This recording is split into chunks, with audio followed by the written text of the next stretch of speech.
Hi there, this is Emily. Did you just get a new client or want to add your teammates in? I'll show you how in just a couple of steps. First, navigate to your name in the top right corner.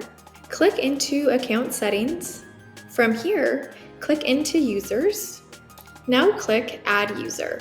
You're then going to fill out the user's name, their email, and what role you wish them to have. As an admin, they have access to all workspaces.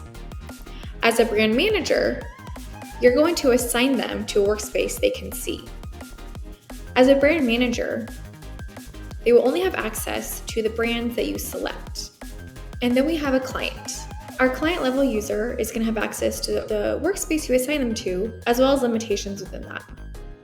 We encourage setting yourself up as an admin and also a brand manager or a client, just so you can see the difference between those three. I'm going to assign this one. If I were to assign a client and select the workspace, you also have options to have them receive weekly account updates if they require approval or if they can't approve content, as well as who you want the email to be coming from to set up their account. If I were to click Add User, down here it's my new user. It's going to show them a pending invite until they get the email and set up their account. Thank you so much for watching. Have a great day.